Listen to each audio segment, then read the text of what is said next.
வணக்கம். எல்லாரும் எப்படி இருக்கீங்க? நல்லா இருக்கீங்களா? நான் இன்னைக்கு உங்களுக்கு 3 கதை கொண்டு வந்திருக்கேன். இந்த 3 கதையுமே உங்கள சிரிக்கவும் வைக்கும், சிந்திக்கவும் வைக்கும். சரி வாங்க, கதைக்குள்ள போலாம். கிருஷ்ணதேவராயர் அவருடைய அரண்மனையில அவருடைய அமைச்சர்கள் கூட ஏதோ ஒரு விஷயத்த பத்தி ரொம்பவே தீவிரமா விவாதிச்சுக்கிட்டு இருந்தாராம். அப்ப அங்க ஒரு ஜோதிடர் வந்தாராம். அவர் அரண்மனை ஜோதிடராம். அங்க ராஜகுருவும் இருந்தாராம். வந்த ஜோதிடர் ஆருடம் பாக்குறேன் அப்படின்னு சொன்னாராம். சரி பாருங்க அப்படின்னு மன்னர் சொன்னாராம். உடனே ஜோதிடர் சோழியெல்லாம் உருட்டி பார்த்தாராம். முதல் தடவை உருட்டினாராம், அப்படி ஒன்றும் சரியா இல்ல அப்படின்னு சொல்லிட்டு 2வது தடவை உருட்டினாராம். அதுவும் சரியா இல்ல அப்படின்னு சொல்லிட்டு 3வது தடவை உருட்டினாராம். இப்படி சோழிய உருட்டி பார்த்துட்டு அப்புறம் என்ன சொன்னாராம், பெரிய உருட்டா மன்னர்கிட்ட உருட்டினாராம். என்னன்னா, மன்னா இதை நான் எப்படி சொல்லுவேன் அப்படின்னு தயங்கினாராம். மன்னருக்கும் ஐயோ என்னாச்சுன்னு தெரியலையே அப்படின்னு பதட்டமாயிட்டாராம். பரவாயில்ல ஜோதிடரே, நீங்க என்ன இருந்தாலும் சொல்லுங்க. நீங்க எது பண்ணாலும் நம்ம நாட்டுடைய நல்லதுக்காக தான் இருக்கும். நீங்க என்ன சொன்னாலும் அதுக்காகவே இருக்கும். அதனால நமக்கு நம் நாட்டின் நன்மையும் வளமும் தான் முக்கியம். நீங்க என்ன சொல்ல வந்தாலும் நம் நாட்டுக்காக நம் நாட்டின் நலனை கருத்துல வச்சுக்கிட்டு உள்ளத உள்ளபடியே சொல்லுங்க. அதுதான் எல்லாருக்கும் நல்லது அப்படின்னு மன்னர் சொன்னாராம். ஜோதிடர் திருப்பி தயக்கமா இருந்தாராம். தெனாலிராமன் உடனே எந்திரிச்சு, என்ன ஜோதிடரே, உங்களுக்கு என்ன பிரச்சனை? நீங்க இங்க வந்ததே சோழி உருட்டி பார்க்கத்தான். அதுல என்ன வருதோ அதை சொல்லத்தான். சோழிய 1க்கு 3 தடவை உருட்டிட்டீங்க. அப்புறம் நீங்க என்ன உருட்ட வேண்டியதோ அதை உருட்டிட்டு போக வேண்டியதானே அப்படின்னு தெனாலிராமன் நக்கலா சொன்னாராம். ஜோசியருக்கு கோவம் வந்துருச்சான். தெனாலிராமன் முறைச்சுக்கிட்டே மன்னர்கிட்ட, மன்னா உங்ககிட்ட ஒரு முக்கியமான விஷயம் சொல்லணும் அப்படின்னு ரொம்பவே தயங்கிக்கிட்டு சொன்னாராம். மன்னா நான் சொல்றதுக்கு என்ன மன்னிச்சிருங்க, ஆனா நான் சொல்லித்தான் ஆகணும். நீங்க இன்னும் 20 ஆண்டுகள் மட்டுமே உயிரோட இருப்பீங்க அப்படின்னு சொன்னாராம். இதை கேட்ட எல்லாருமே கதி கலங்கி போயிட்டாங்களாம். கிருஷ்ணதேவரருடைய மனைவி, அப்புறம் அங்கிருந்த அமைச்சர்கள் எல்லாருமே. மன்னருக்கே ஒரு நிமிஷம் சங்கட்டமா போயிடுச்சா. சபையே ஒரு நிமிஷம் கதி கலங்கி மயான மாதிரி ஆயிடுச்சா. சபையே அமைதியா இருக்கும்போது ஒருத்தருடைய சிரிப்பு சத்தம் மட்டும் வேட்டு மாதிரி கேட்டுச்சா. அது வேற யாரும் இல்ல, நம்ம தெனாலிராமன் தான். அவரு ரொம்பவே பயங்கரமா கைத்தட்டி நக்கல் பண்ணி ஜோதிடரை பார்த்து சிரிச்சாராம். ஜோதிடரோ, தெனாலிராமா என்ன சிரிப்பு வேண்டி இருக்கு? இங்க எல்லாருமே அமைதியா கலங்கி போயிருக்கோம், நீ மட்டும் என்ன இந்த மாதிரி சிரிப்பு சிரிக்கிற அப்படின்னு கேட்டாராம். அதுக்கு தெனாலிராமன் சிரிச்சுக்கிட்டே, அண்ணா உங்களுக்கு ஆயுசு எவ்வளவு தெரியுமா அப்படின்னு கேட்டாராம். அதுக்கு ஜோதிடர் சொன்னாராம், நான் 100 வருஷம் வரைக்கும் இருப்பேன், எனக்கு என்ன குறை அப்படின்னு.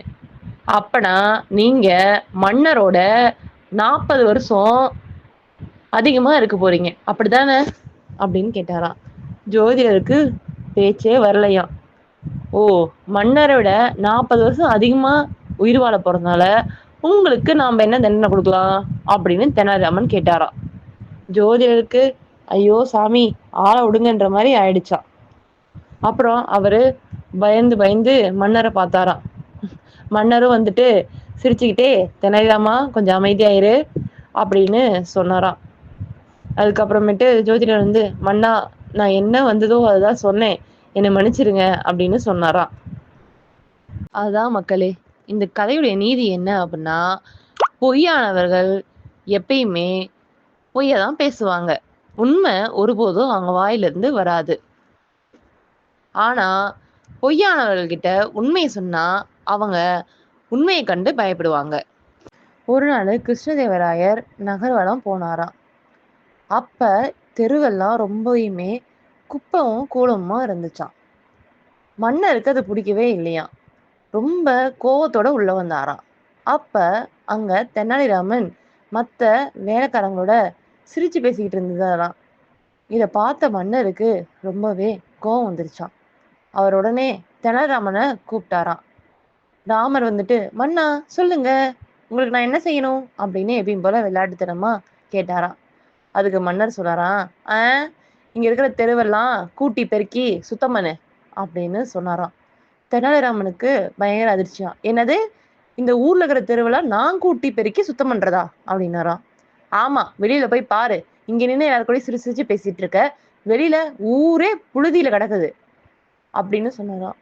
இதை கேட்ட தெனாலிராமன், அது என்னுடைய வேலை இல்ல, அதுக்குன்னு தனியா ஒரு அமைச்சர்லாம் இருக்காங்க, அவங்கதான் பார்க்கணும். என்கிட்டயே உன்னோட பொல்லாப்ப பேசுறியா? நான் என்ன சொல்றேனோ அதை செய். நாளைக்கு சாயந்தரம் இதே மாதிரி நான் நகர்வலம் போவேன். அப்ப இங்க இருக்கிற எல்லா தெருக்களும் சுத்தமா இருக்கணும், அது உன் பொறுப்பு அப்படின்னு சொல்லிட்டு கோவமா உள்ள போயிட்டாராம். தெனாலிராமனுக்கு என்ன பண்றதுன்னே தெரியலையாம். கூட்டி கழிச்சு பார்த்தாலும் ஒரு தெரு 2 தெரு சுத்தம் பண்றதே பெரிய விஷயம், இதுல எல்லா தெருவும் நான் சுத்தம் பண்ணணுமா அப்படின்னு தெனாலிராமன் ரொம்பவே வருத்தமா இருந்தாராம். என்ன பண்றது என்ன பண்றதுன்னு யோசிச்சுக்கிட்டே இருந்தாராம். அவருக்கு அப்பதான் ஒரு உபயம் தோணுச்சாம். ஒரு அறிவிப்பு பலகையை எடுத்தாராம். அதுல நாளைக்கு அரசர் நகரம் முழுவதும் சுற்றி பார்ப்பார், அதனால் ஊர் மக்கள் தங்கள் தெருக்களை சுத்தமாக வைத்துக் கொள்ளவும், அப்படி இல்லை என்றால் அவர்களுக்கு அபராதமும் தூக்கு தண்டனையும் விதிக்கப்படும். இப்படிக்கு தெனாலிராமன் அப்படின்னு ஒரு போர்டு எழுதி எல்லா தெருவுலையும் வச்சுட்டாராம். இதை பார்த்த மக்கள்லாம் உளுந்தடிச்சுக்கிட்டு எல்லா தெரு, அவங்க வீடு, குப்பை கூலம் எல்லாத்தையும் சுத்தம் பண்ணி அப்படியே பளிச்சுன்னு தெருவெல்லாம் வச்சிருந்தாங்களாம். அடுத்த நாள் சாயந்தரம் கிருஷ்ணதேவராயர் நகர்வலம் போனாராம். போய் எல்லா தெருவையும் பார்த்தாராம். அவருக்கே அவர் கண்ணை நம்ப முடியலையாம். ஏன்னா அது அவ்வளவு சுத்தமா இருந்துச்சாம். என்னடா அது, இந்த தெனாலிராமன் எல்லா தெருவையும் கூட்டி சுத்தம் பண்ணிட்டானா? என்னால நம்பவே முடியலையே. அவன் வாய் பேசினாலும் நல்ல திறமைசாலியா தானே இருக்கான் அப்படின்னு மன்னர் தெனாலிராமனை புகழ்ந்துகிட்டே வந்தாராம். அப்பதான் அவர் கண்ணுல அந்த அறிவிப்பு பலகை பட்டுச்சான். அதை பார்த்துட்டு மன்னருக்கு ஒரு பக்கம் கோவம் வந்தாலும் ஒரு பக்கம் சிரிப்பா வந்துச்சான்.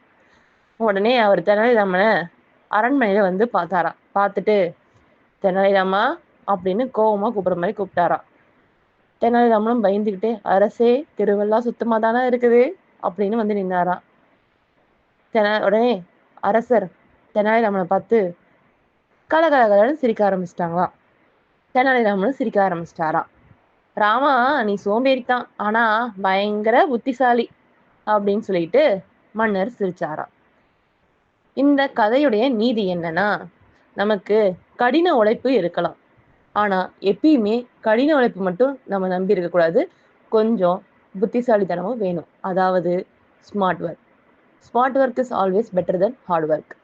கிருஷ்ணதேவராயர் அவருடைய அரண்மனையில ஒரு அமைச்சர் இருந்தாராம். அவரு எல்லாரையுமே தன்னுடைய வீட்டுக்கு விருந்துக்கு அழைச்சிருந்தாராம். இவங்களும் போயிருந்தாங்களாம். இவங்க அமைச்சருடைய விருந்து கண்டிப்பா நல்லா சாப்பிடலாம், நிறைய பதார்த்தங்கள் இருக்கும் அப்படின்னு நினைச்சுக்கிட்டே போனாங்களாம். ஆனா அங்க வெறும் சாப்பாடு, சாம்பாரு, கொஞ்சோண்டு பாயசம் மட்டும்தான் இருந்துச்சாம். என்ன பண்றது, விதியேன்னு அவங்க அந்த சாப்பாட்டை சாப்பிட்டுட்டு அவங்கவுங்க வீட்டுக்கு போயிட்டாங்களாம். சொல்லப்போனா யாருக்கும் பசியும் ஆறல, மனசும் ஆறல. என்னடா இது, வெறும் சாம்பார் சாதம் தானா, அதை நான் என் வீட்லயே சாப்பிட்டுருப்பேனே அப்படின்னு நிறைய பேரு மனசு நொந்துகிட்டே போனாங்களாம். பாயாசமும் கொஞ்சோண்டு தான் வச்சாங்களாம்.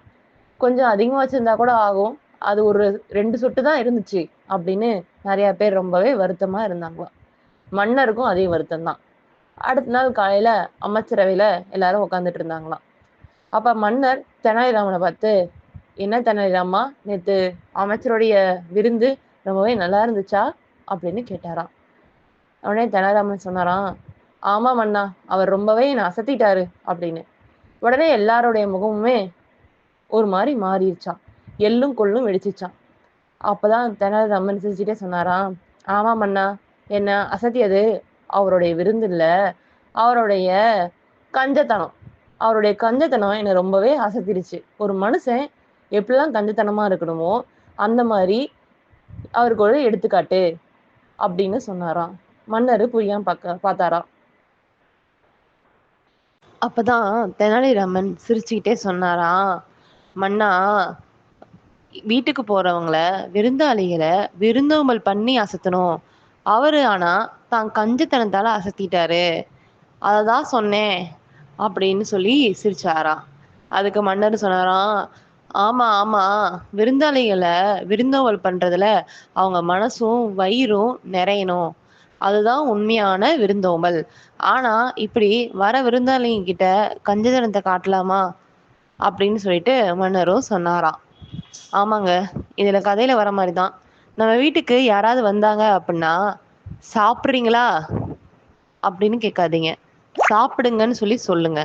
ஏன்னா சாப்பிடுறீங்களா அப்படின்றது கேள்வி, சாப்பிடுங்க அப்படின்றது ஒரு அன்பான கட்டளை. இப்ப சொல்லுங்க, எதை சொல்லுவீங்க? எதை மதிப்பீங்க? கட்டளையவா இல்ல வந்துட்டு கேள்வியவா?